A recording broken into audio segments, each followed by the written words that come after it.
नमस्कार दोस्तों, free education channel पे आपका स्वागत है।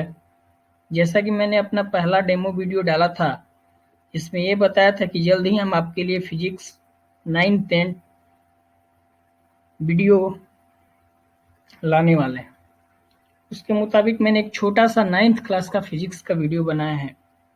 आपको पसंद आएगा तो लाइक करिएगा, सब्सक्राइब करिएगा और कमेंट जरूर दीजिएगा कि वीडियो कैसा है। उसके अकॉर्डिंग ही मैं अपना नेक्स्ट वीडियो बनाऊंगा, वरना मेहनत करने का कोई फायदा नहीं है। यदि आपको वीडियो पसंद आएगा, आपको समझ में आएगा, आपकी सारी चीजें कंसेप्ट क्लियर होंगे, तो आप कमेंट जरूर करिएगा।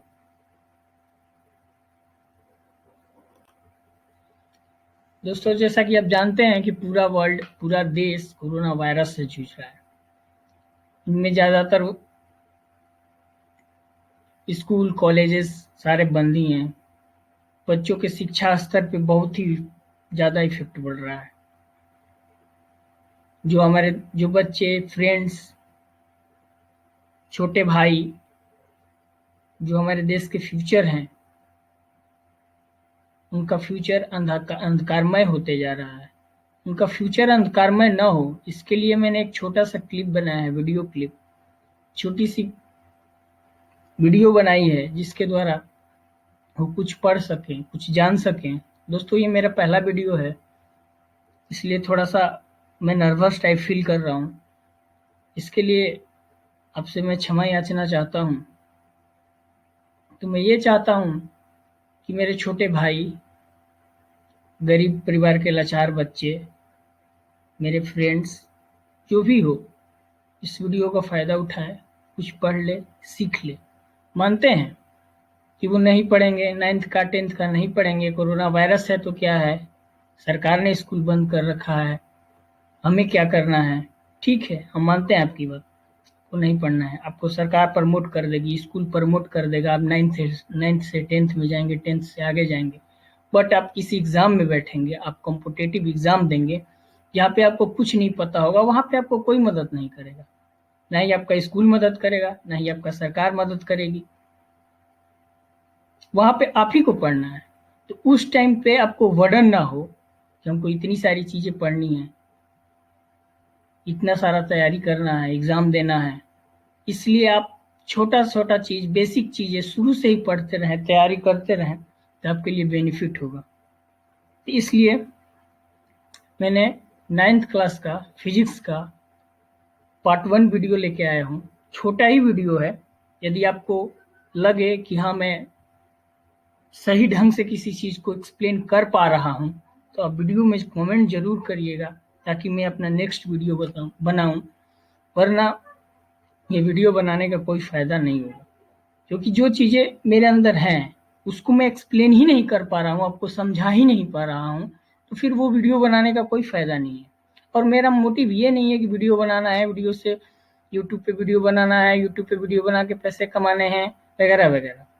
मैं ये चाहता हूँ कि जो छोटे बच्चे हैं, मेरे भाई हैं, फ्रेंड्स हैं, उनका फ्यूचर स्पॉइल हो रहा है, उनका फ्यूचर अंधकार में जा रहा है। 1 साल पीछे बर्बाद हो गया है, इस साल भी वही हाल है, अगले साल क्या होगा नहीं होगा, इसको कोई पता नहीं है। इसलिए नॉलेज बहुत ज़रूरी है। नॉलेज कहीं से भी मिले, मेरे वीडियो से मिले, किसी और के वीडियो से मिले, कहीं से भी मिले, लेना ज़रूरी है, ताकि आपके फ्यूचर में वो काम आ सके।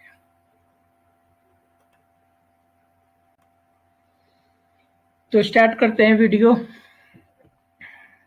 Class 9th Bihar board physics part 1। दोस्तों, बिहार बोर्ड में साइंस का एक 100 नंबर का पेपर होता है, जिसमें चैप्टर 8 से लेकर चैप्टर 12 तक जो पार्ट है वो फिजिक्स का पार्ट है। इन सारे चैप्टर को 1 बाय 1 हम डिस्कस करेंगे। हमने यहाँ पे सिलेबस दिखा दिया है। चैप्टर 8 में आपको गति के बारे में पढ़ना है, चैप्टर 9 में पढ़ना है बल और गति के नियम के बारे में, चैप्टर 10 में गुरुत्वाकर्षण के बारे में, चैप्टर 11 में कार्य और ऊर्जा के बारे में, चैप्टर 12 में ध्वनि के बारे में। तो हम सारे चैप्टर को 1 बाय 1 पढ़ेंगे और सारे चैप्टर का डेफिनेशन से लेके एसआई यूनिट से लेके न्यूमेरिकल बेस से लेके सारा चीज आपको बताएंगे। थोड़ा टाइम लगेगा, हो सकता है कि फर्स्ट वीडियो है, सारी चीज़ें आपको समझ में ना आए, लेकिन फिर भी हम कोशिश करेंगे कि सारी चीज़ें आपको समझ में आएँ। और इस पे मैं ऑब्जेक्टिव टाइप क्वेश्चन के साथ-साथ न्यूमेरिकल भी आपको करवाऊँगा। और जो ऑब्जेक्टिव टाइप लास्ट में इस चैप्टर को एंड होने के बाद मैं लास्ट में सारा चैप्टर का एक ऑब्जेक्टिव बनाऊँगा, बढ़िया इम्पोर्टेंट ऑब्जेक्टिव बनाऊँगा, जो कि आपके 9th के एग्ज़ाम में भी वो काम आएगा ऑब्जेक्टिव, आपके आगे कॉम्पिटिटिव एग्ज़ाम में भी वो ऑब्जेक्टिव काम आएँगे। तो देखते हैं, फर्स्ट चैप्टर स्टार्ट करते हैं। फर्स्ट चैप्टर स्टार्ट करते हैं गति। गति के बारे में हमको कौन-कौन सा पॉइंट पढ़ना है, उसका भी सिलेबस मैंने यहाँ पे आपको दर्शा दिया है। गति गति के बारे में, गति का वर्णन पहले पढ़ेंगे। गति का वर्णन मतलब डेफिनेशन, गति है क्या। इसके बाद गति के टाइप्स में आते हैं। एक सरलीय गति पढ़ेंगे, एक समान और असमान गति पढ़ेंगे, गति का मापन पढ़ेंगे, दिशा के साथ चाल पढ़ेंगे, वेग में परिवर्तन की दर को पढ़ेंगे, गति का ग्राफीय प्रदर्शन पढ़ेंगे, दूरी और ग्राफ का प्रदर्शन पढ़ेंगे, वेग समय का ग्राफ का प्रदर्शन पढ़ेंगे, वेग समय संबंध के लिए समीकरण को हम पढ़ेंगे, उसको प्रूफ करेंगे, समय स्थिति संबंध के लिए समीकरण पढ़ेंगे, उसको भी प्रूफ करेंगे, एक समान वृत्तीय गति को भी हम पढ़ेंगे। तो आते हैं गति के वर्णन के बारे में। एक्चुअली में गति होता क्या है, गति क्या है? सिंपल बात, रटना नहीं है, डेफिनेशन को समझना है। डेफिनेशन को रटना नहीं, समझना है कि गति है क्या। अब दोस्तों, सुबह सुबह उठते होंगे तो देखते होंगे, सुबह सुबह उठने के बाद कोई चीजें यहाँ रखी हुई है, कोई चीजें वहां रखी हुई है, कोई आदमी यहाँ से वहां चल रहा है, कोई ये काम कर रहा है, कोई वो काम कर रहा है, कोई गाड़ी यहाँ से वहां जा रही है, कोई गाड़ी यहाँ से वहां आ रही है। तो वो एक जगह से दूसरी जगह जा रही है, एक जगह से दूसरी जगह जा रही है। तो क्या हो रहा है, उसका पोजीशन चेंज हो रहा है। कभी कहीं और था, कुछ समय बाद कहीं और है, तो उसका पोजीशन चेंज हो गया, इसी को गति कहते हैं। यदि डेफिनेशन की बात करें तो स्थिति में परिवर्तन की दर, स्थिति में समय के साथ परिवर्तन की दर को गति कहते हैं। क्योंकि कोई चीजें सपोज एक पॉइंट पे है, कुछ देर बाद 100 मीटर दूर चली जाती है, तो उसको जाने में टाइम लगा, स्थिति भी चेंज हो गई। पहले पॉइंट ए पे थी, बाद में पॉइंट बी पे चली गई, तो स्थिति भी उसकी चेंज हो गई। और उस स्थिति के साथ साथ स्थिति चेंज करने में कुछ समय भी लगा।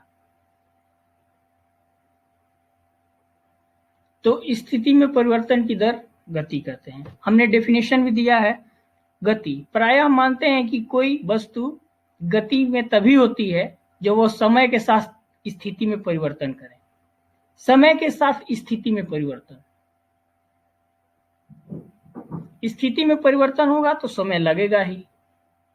स्थिति में परिवर्तन की दर को गति कहते हैं। आगे बढ़ते हैं।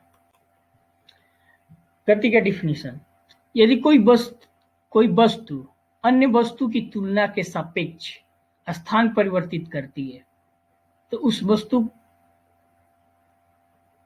उस वस्तु की इस अवस्था को गति कहते हैं। जैसे आप पेड़ पे खड़े हुए हैं, एक बाइक देख रहे हैं कि आपको नॉर्थ साइड कॉर्नर पे दिख रही है, आप पेड़ पे ही खड़े हैं, वो बाइक कुछ समय बाद वो वेस्ट साइड चली जाती है, पश्चिम दिशा में चली जाती है, पूरब से पश्चिम चली जाती है, तो उसकी स्थिति में परिवर्तन हुआ। पहले कभी आप देख रहे थे वो पूरब में है, थोड़ी देर बाद देख रहे हैं, कुछ समय बाद देख रहे हैं, कुछ सेकंड बाद, कुछ मिनट बाद देख रहे हैं कि वो पश्चिम दिशा में चली गई। तो पहले स्थिति उसकी पूरब में थी, उसके बाद उसकी स्थिति पश्चिम दिशा में हो गई, तो स्थिति में उसका परिवर्तन हुआ। स्थिति में परिवर्तन की दर को गति कहते हैं। सिंपल। गति का मात्रक के बारे में यदि हम डिस्कस करें तो गति का एसआई मात्रक मीटर प्रति सेकंड, मीटर प्रति सेकंड, मतलब कि इसका मापन होता है मीटर प्रति सेकंड में। यदि पॉइंट ए से कोई बाइक पॉइंट बी तक जाती है तो उसकी स्थिति मतलब दूरी, एक तरह से मान के चलें तो दूरी, और उसके जाने में समय, टाइम,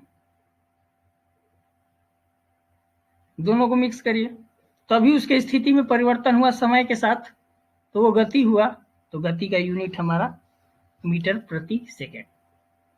होप आपको समझ में आया होगा।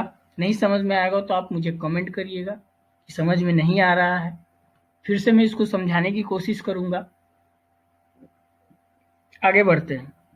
और एक चीज, सुबह सुबह आप उठते हैं तो देखते हैं, कभी भी उठे, सुबह 6 बजे उठे, 5-7 बजे उठे, 8 बजे उठे, तो देखेंगे आप सूर्य को देखेंगे, सूर्य की स्थिति में रहता है। आप जब उठेंगे उस स्थिति में दिखेगा। यदि सुबह उठेंगे तो सूर्योदय के टाइम हल्का हल्का धूप रहता है, उस स्थिति में दिखेगा। 8 बजे उठते हैं तो थोड़ा सा ज्यादा धूप होगा, उस स्थिति में दिखेगा। उठने के बाद यदि आप दोपहर में देखेंगे, शाम को देखेंगे, तो सूर्य ढलता चला जाएगा, तो उसकी भी स्थिति में परिवर्तन हो रहा है। तो अब यहाँ पे हम कहेंगे कि सूर्य की स्थिति में परिवर्तन हो रहा है? जी नहीं, पृथ्वी गति कर रही है। पृथ्वी के गति के परिवर्तन से ही सूर्योदय होता है और सूर्यास्त होता है। मैं सारा छोटा छोटा ऑब्जेक्टिव क्वेश्चन लास्ट में आपको बताऊंगा। सारा चीज नोट करके लाऊं, सारा चीज का वीडियो बनाऊंगा मैं, जिसमें सारे ऑब्जेक्टिव न्यूमेरिकल तो मैं साथ साथ ही कराते जाऊंगा, टॉपिक बाय टॉपिक सब न्यूमेरिकल कराऊंगा मैं, और सारा इसका ऑब्जेक्टिव लास्ट के मतलब टॉपिक के लास्ट में मैं आपको ऐड करूंगा, एक वीडियो बना दूंगा छोटा सा, जिससे आपको सारा बेसिक क्लियर हो। ये सारी चीजें आपको कंपटीशन के एग्जाम में बेनिफिट हो। आते हैं नेक्स्ट पेज पे। कुछ छोटे छोटे डेफिनेशंस हैं जिसको मैंने नोट किया है, आपको ऑब्जेक्टिव में शायद काम आएगा। दूरी, डिस्टेंस, दिए गए समय के अंतराल में वस्तु द्वारा तय किया गया मार्ग की लंबाई को दूरी कहते हैं। दिए गए समय में, सोचने वाली बात है कि आपको बोला गया है कि 1 घंटे में 40 किलोमीटर जाना है, समय अंतराल निश्चित है। दिए गए समय अंतराल में वस्तु द्वारा तय किया गया मार्ग, या फिर इसको इस तरह से समझ सकते हैं कि आप 1 घंटे में कितनी दूरी तय करते हैं, कितना मार्ग तय करते हैं, उसको दूरी कहते हैं। आप 1 घंटे में कितना मार्ग तय करते हैं वो दूरी हुआ। जैसे एक एग्जाम्पल के लिए समझ लेते हैं कि हर परिवार में, हर घर में छोटे छोटे झगड़े होते हैं, भाई हुई के बीच में, किसी किसी के बीच में। तो सोच लीजिए कि झगड़े हुए, तब से दूरी स्टार्ट हो गया। समय अंतराल के लिए कितना समय अंतराल होगा? जब तक कॉम्प्रोमाइज नहीं होगा, दोनों भाई के बीच यदि झगड़ा हुआ है, दोनों एक साथ नहीं आएंगे, तब तक दूरी रहेगी। कुछ समय अंतराल के लिए वो दूरी रहेगी। तो कुछ समय अंतराल के लिए दोनों के बीच का डिस्टेंस, पॉइंट ए और पॉइंट बी, भाई ए भाई बी के बीच जो डिस्टेंस है उसको दूरी कहते हैं। दूरी का एसआई मात्रक मीटर होता है। दूरी का एसआई मात्रक मीटर होता है। दूरी का बीमीय सूत्र एल। एल क्यों होता है? लेंथ, मीटर, लेंथ, दोनों पॉइंट के बीच का लेंथ कितना है उसको दूरी के मात्रक मीटर से मेजर करेंगे, इसलिए इसका बीमीय सूत्र लेंथ एल है। विस्थापन, दूसरा डेफिनेशन है विस्थापन, डिस्प्लेसमेंट। एक निश्चित दिशा में दो बिंदुओं के बीच लंबवत दूरी को विस्थापन कहते हैं। दूरी के भी डेफिनेशन में हमने यही पढ़ा था कि दो पॉइंटों के बीच, मतलब किसी दिए गए समय अंतराल में वस्तु द्वारा तय किया गया मार्ग भी यही बता रहा है कि दो बिंदुओं के बीच लंबवत दूरी, लेकिन इसमें एक अंतर है, एक निश्चित दिशा में। जैसे पूरब की दिशा में हम एक पॉइंट ले लेते हैं ओ पॉइंट, और पूरब की दिशा में पॉइंट ए ले लेते हैं, उसके बाद पॉइंट बी ले लेते हैं। तो एक निश्चित दिशा में तय की गई लंबवत दूरी को विस्थापन कहते हैं। इसको भी मीटर में ही मेजर करते हैं, इसलिए इसका SI मात्रक मीटर हुआ। इसका बीमा लेंथ मीटर में ही मेजर करते हैं, इसलिए इसका विस्थापन का भी बीमा एल ही होता है।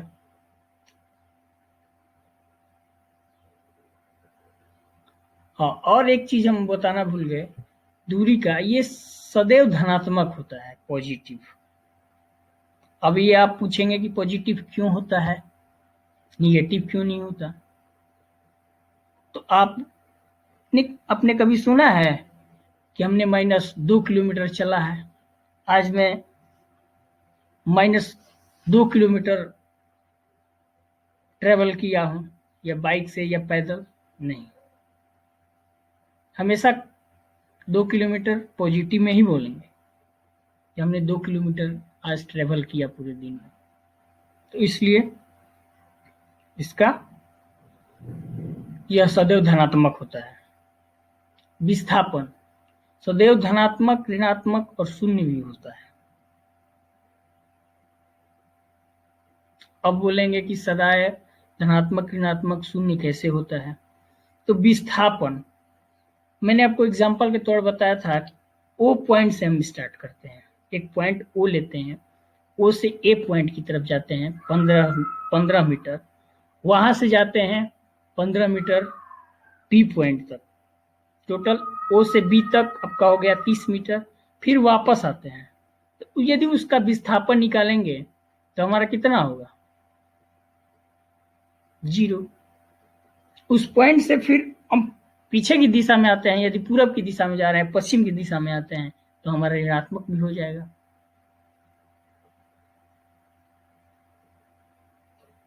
इसलिए ये धनात्मक, ऋणात्मक और शून्य भी होता है। चाल किसी वस्तु द्वारा दूरी की दर को चाल कहते हैं। किसी वस्तु की दूरी की दर को चाल कहते हैं, अर्थात चाल बराबर दूरी बटा समय। यह एक सदिश राशि है। SI मात्रक मीटर प्रति सेकेंड।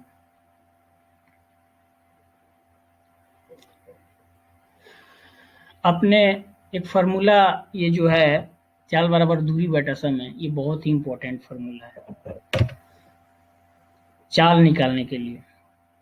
चाल बराबर दूरी बटा समय। यदि किसी वस्तु की चाल, किसी साइकिल की चाल, किसी मोटरसाइकिल की चाल, किसी ट्रेन की चाल निकालनी है कि कितनी चाल से ये कितने रफ्तार से, कितने स्पीड से चल रही है, तो किसी वस्तु की दूरी की दर, किसी वस्तु की दूरी की दर मतलब वो दूरी तय किया कितने समय में, दर मतलब समय को चाल कहते हैं, अर्थात चाल बराबर दूरी बटा समय। इसका भी SI मात्रक मीटर प्रति सेकंड है। अगला पॉइंट है वेग। किसी वस्तु के विस्थापन की दर को एक निश्चित दिशा में प्रति सेकंड वस्तु द्वारा तय किया गया विस्थापन को वेग कहते हैं। यह एक सदिश राशि है। सदिश के बारे में ये तो सिलेबस में है नहीं, लेकिन हमको कंपटीशन एग्जाम को ध्यान में रखते हुए इस टॉपिक पे डिस्कस करना है, तो मैं सदिश पे एक वीडियो बना दूंगा। सदिश वेक्टर स्केलर, इसमें परिणाम निकालना, सब चीज मतलब पूरा चीज आपको क्लियर कर दूंगा। इस टॉपिक पे एक वीडियो बना दूंगा। वैसे मैं यदि सदिश के बारे में जिक्र करना चाहूँ तो शॉर्ट में डिस्कस कर सकते हैं। सदिश राशि क्या है? सदिश राशि जिसका दिशा और परिणाम दोनों निश्चित हो। दिशा और परिणाम दोनों निश्चित। दिशा और परिणाम का मतलब कि उसको एक पूरब की दिशा में 1 किलोमीटर चलना है, जिसकी दिशा भी निश्चित हो गई और परिणाम भी है कि 1 किलोमीटर चलना है। अदिश राशि जिसकी दिशा निश्चित ना हो, परिणाम निश्चित हो, उसे अदिश राशि कहते हैं। तो किसी वस्तु में वेग के बारे में डिस्कस कर लेते हैं। किसी वस्तु के विस्थापन की दर को या एक निश्चित दिशा में प्रति सेकंड तय किया गया वेग, तय किया गया विस्थापन। विस्थापन को हमने पहले पढ़ा है, एक निश्चित दिशा में 1 सेकंड में कितनी दूरी तय करता है, या फिर मतलब एक टाइम में, पर्टिकुलर टाइम में कितनी दूरी तय करता है, फिर उसी पाथ पे दोबारा लौट आता है, तो उसका विस्थापन 0 भी हो सकता है, ऋणात्मक भी हो सकता है, शून्य भी हो सकता है। इसी मतलब यही कारण है कि वो उसका विस्थापन धनात्मक, ऋणात्मक और शून्य भी हो सकता है। तो वेग एक निश्चित दिशा में प्रति सेकंड तय किया गया विस्थापन को वेग कहते हैं।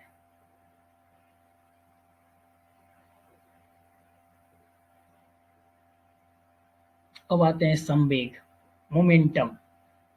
किसी वस्तु का द्रव्यमान और वेग का गुणनफल उसका संवेग कहलाता है। ये छोटा छोटा डेफिनेशंस है, इसका ज़्यादातर एसआई यूनिट आपको एग्जाम में पूछ सकता है। डेफिनेशन तो आपको मतलब जैसे छोटा फार्मूला है, तो जैसे संवेग का फार्मूला है वेग इंटू द्रव्यमान, तो आप ये डेफिनेशन लिख सकते हैं, खुद से लिख सकते हैं कि किसी वस्तु का वेग और द्रव्यमान के गुणनफल को संवेग कहते हैं। इसका ऐसा यूनिट मीटर प्रति सेकंड होता है, क्योंकि द्रव्यमान का यूनिट मीटर मास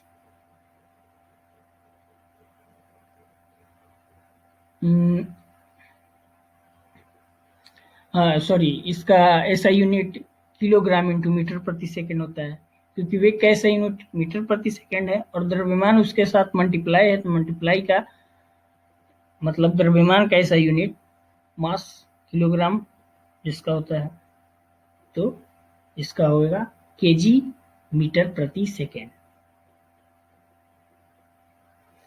अब डिस्कस करते हैं त्वरण के बारे में। एक्सेलरेशन, किसी वस्तु के वेग में परिवर्तन की दर को त्वरण कहते हैं।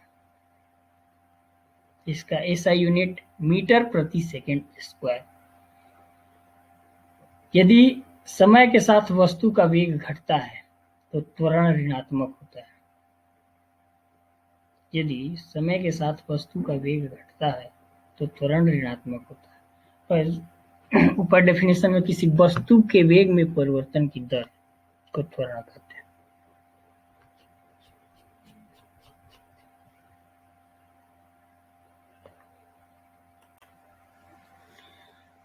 तो आगे की तरफ बढ़ते हैं, नेक्स्ट स्लाइड पे। तो आगे हम डिस्कस करते हैं चाल और वेग में क्या अंतर है। ये आपको पेपर में 2 नंबर या 4 नंबर के लिए पूछता है, चाल और वेग में अंतर बताएं। चाल और वेग, स्पीड एंड वेलोसिटी। चाल किसी दिशा में, किसी भी दिशा में वस्तु द्वारा एकांक समय में तय की हुई दूरी को चाल कहते हैं। किसी भी दिशा में।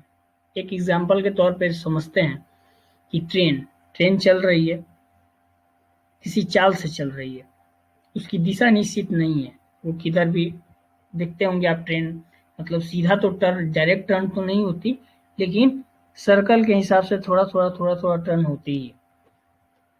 तो किसी भी दिशा में वस्तु द्वारा एकांक समय में, एकांक समय मतलब एक पर्टिकुलर समय, सपोज 1 सेकेंड में या 1 घंटे में तय की गई दूरी को चाल कहते हैं। 1 सेकेंड में कितना चल रही है या 1 घंटे में कितना चल रही है, किसी भी वस्तु द्वारा किसी भी दिशा में वस्तु द्वारा एकांक समय में तय की गई दूरी को चाल कहते हैं। किसी भी दिशा में को चाल कहते हैं। वेग की बात करते हैं, एक निश्चित दिशा में, एक निश्चित दिशा में यदि आपको उसको पूरब की तरफ स्ट्रेट जाना है तो स्ट्रेट ही जाएगा, वो रोटेट नहीं होगा। एक निश्चित दिशा में वस्तु द्वारा एकांक समय में तय की गई दूरी को वेग कहते हैं। जैसे बंदूक से निकली हुई गोली, उसका वेग होता है, ना ही की चाल, क्योंकि वो कभी रोटेट नहीं होती, एक निश्चित दिशा में जाती है। जिधर आप यदि फायरिंग करते हैं तो वो सीधी दिशा में जाएगी, चाहे जिस दिशा में जाए। तो वो 1 सेकंड में कितनी दूरी तय करती है, या 1 घंटे तो मतलब बहुत ज़्यादा ही हो गया, मतलब 1 सेकंड में कितनी दूरी तय करती है, 2 सेकंड में कितनी दूरी तय करती है। तो चाल और वेग में यही अंतर है। First point. सेकंड पॉइंट, चाल एक अदिश राशि है, वेग एक सदिश राशि है। सदिश सदिश के बारे में मैंने बताया था। अदिश राशि, सदिश राशि, सदिश राशि के बारे में बताया था कि जिसकी दिशा और परिणाम दोनों निश्चित हो, उसको सदिश राशि कहते हैं। जिसका दिशा अनिश्चित, परिणाम निश्चित, उसको अदिश राशि कहते हैं। तीसरा पॉइंट, चाल को मापने के लिए दूरी प्रति समय के नियम के अनुसार मापा जाता है। यहाँ पे आप छोटा सा एक फॉर्मूला भी नोट कर सकते हैं, चाल बराबर दूरी बटा समय, S इक्वल टू D/T। या आप इस डेफिनेशन को भी नोट कर सकते हैं, और पॉइंट को यदि बढ़ाना है तो आप चौथा पॉइंट ऐड करके दोनों का फॉर्मूला नोट कर सकते हैं। फॉर्मूला मैंने नोट नहीं किया है, अभी मेरे दिमाग में आया पढ़ाते वक्त कि आप फॉर्मूला नोट करके भी एक पॉइंट बढ़ा सकते हैं। यदि 5 नंबर का क्वेश्चन है तो हमको एटलीस्ट 7 पॉइंट तो लिखने ही होंगे, मिनिमम 5 पॉइंट। तो 5 पॉइंट तो मैंने डाल दिया है, बट आप बढ़ा सकते हैं। तो इसका फॉर्मूला डाल के आप इसको 1 पॉइंट बढ़ा सकते हैं। इसके पहले मैंने जिक्र किया था किसी वस्तु की चार यहाँ पे हो गया है, चाल। किसी भी वस्तु की चाल सदैव हमेशा धनात्मक होती है। किसी भी वस्तु की चाल हमेशा धनात्मक होती है चाल में, और किसी भी वस्तु का वेग धनात्मक, ऋणात्मक और शून्य भी हो सकता है। जैसे मैंने एग्जांपल दिया था कि किसी भी वस्तु का धनात्मक, ऋणात्मक, शून्य हो सकता है। कैसे? जैसे बंदूक से निकली हुई गोली, जब वो जाएगी, जितना उसका वेग है, यदि उसको बीच में कहीं बाधा होता है तो वो तो रिटर्न चली जाएगी। ये हम न्यूटन्स लॉ में पढ़ेंगे, तो वो रिटर्न तुरंत चली जाएगी। तो जितना ट्रेवल किया उतना वापस आ गया, शून्य हो गया विस्थापन उसका। जितना वापस पॉइंट, जिस पॉइंट से और बैक में वापस आ गया तो ऋणात्मक हो गया, आगे बढ़ गया तो धनात्मक हो गया। जितना उसको जाना चाहिए था उतना गई, उतने सेकंड में उतनी दूरी तय कर ली, उतने रफ्तार से, तो धनात्मक हो गया। किसी चीज से टकरा के किसी दूसरी दिशा में या वापस दिशा में चली गई तो शून्य भी हो सकता है, ऋणात्मक भी हो सकता है। 5वां पॉइंट, किसी भी वस्तु की चाल उस वस्तु के वेग के बराबर या उससे अधिक हो सकती है। किसी भी वस्तु की चाल वस्तु के वेग के बराबर या उससे अधिक भी हो सकती है, और इसमें किसी वस्तु का वेग उस वस्तु की चाल के बराबर या उससे कम हो। अब यहाँ पर समझने वाली बात है, वेग में देखते हैं। किसी वस्तु का वेग उस वस्तु के चाल के बराबर या उससे कम होती है। यदि किसी बंदूक से निकली हुई गोली जितने वेग से जाती है, यदि टर्न हो तो उतने ही रफ्तार से बराबर आती है या उससे कम हो जाती है। ये हुआ उसका डेफिनेशन। एग्जाम्पल के लिए आप वो डाल सकते हैं 6ठा पॉइंट में, 7वें पॉइंट में, एग्जाम्पल के तौर पे आप उसको ऐड कर सकते हैं। और किसी चाल में देखते हैं, किसी वस्तु की चाल उस वस्तु के वेग के बराबर या उससे अधिक हो सकती है। वो सामने जा रही है, तो जिस वेग से जा रही है वो टर्न होगी या घूमेगी तो उसका वेग बढ़ भी सकता है या उसके बराबर से ही टर्न होगा, बढ़ भी सकता है, क्योंकि उसको बीच में कोई रुकावट नहीं है, वो तो जा रही है, स्पीड बढ़ सकता है, चाल बढ़ सकता है, उसका वेग बढ़ सकता है, उसके बराबर या उससे अधिक भी हो सकता है। तो दोस्तों, आज एक छोटा सा वीडियो यहीं पे एंड करते हैं, क्योंकि मेरा भी फर्स्ट वीडियो है, मुझे भी थोड़ा सा हिचकिचाहट जैसा फील हो रहा है, ऐसा लग रहा है कि मैं ताकि आप लोगों को क्लियर से समझा नहीं पा रहा हूँ, या मतलब अंदर खुद से कॉन्फिडेंस अभी नहीं आ रहा है कि आप लोग मेरी बातों को समझ पा रहे हैं, या फिर मेरे अंदर और भी चीजें जो हैं जो उसको जिसको हम अच्छे से एक्सप्लेन नहीं कर पा रहे हैं। तो आज के लिए इतना ही। यदि ये वीडियो लगे कि हाँ ठीक है, थोड़ा सा और, थोड़ा सा क्या इससे ज़्यादा इम्प्रूव हो सकता है, होगा, तो आप इस वीडियो पे एक बार कमेंट जरूर कीजिएगा कि कैसा है, इसको हम आगे कंटिन्यू करें या यहीं पे ड्रॉप कर दें।